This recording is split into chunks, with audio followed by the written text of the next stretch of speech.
Assalamualaikum warahmatullahi wabarakatuh. Sahabat Muslim, Nabi Sulaiman merupakan seorang nabi yang memiliki kerajaan sangat istimewa, bahkan tidak ada seorang pun yang akan memiliki kerajaan yang sama seperti apa yang telah dimiliki Nabi Sulaiman. Sebagaimana sang nabi berdoa kepada Allah yang diabadikan dalam Al-Quran, ia berkata, "Ya Tuhanku, ampunilah aku dan anugerahkanlah kepadaku kerajaan yang tidak dimiliki oleh seorang pun sesudahku." Quran Surat Sad ayat 35. Tonton video ini hingga akhir, agar tidak sesat. Jangan lupa subscribe ya. Pada sebuah kisah dikatakan bahwa pada zaman Nabi Sulaiman alaihi salam, hiduplah seorang laki-laki yang memiliki pohon yang sangat besar di sebelah rumahnya. Di atas pohon tersebut terdapat burung merpati yang sedang bertelur. Istri dari laki-laki tersebut kemudian menyuruhnya untuk mengambil telur burung tersebut, dan ia melakukan apa yang diperintahkan oleh sang istri. Mengetahui sang telur telah diambil oleh laki-laki tersebut, sang induk merpati langsung pergi untuk mengadukannya kepada Nabi Sulaiman alaihi salam. Akhirnya Nabi Sulaiman mengundang laki-laki itu untuk pergi ke istana kemudian menyuruhnya untuk bertobat. Setelah dinasehati oleh Nabi Sulaiman, sang laki-laki itu pun berjanji untuk tidak melakukan kesalahan itu lagi. Setelah beberapa waktu berlalu, sang istri pun kembali untuk menyuruh suaminya untuk mengambil anak burung tersebut. Namun sang laki-laki itu teringat akan janjinya, namun karena bujukan sang istri ia pun kembali melakukan perbuatan tersebut.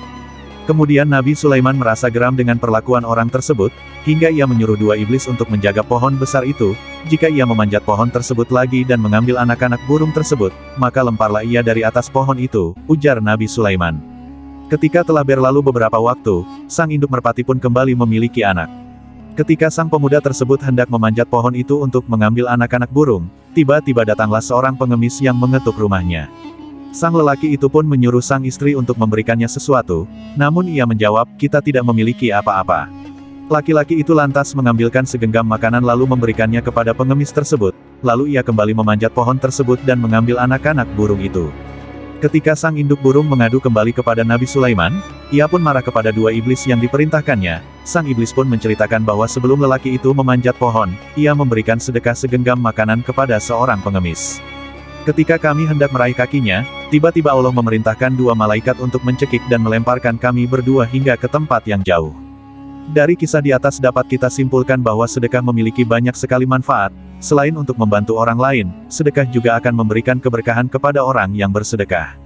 Sebagaimana bunyi salah satu hadits berikut, Abu Hurairah menyatakan bahwa Rasulullah bersabda, "Tidaklah seorang yang bersedekah dengan harta yang baik, Allah tidak menerima, kecuali yang baik, kecuali Allah, yang Maha Pengasih akan menerima sedekah itu dengan tangan kanannya.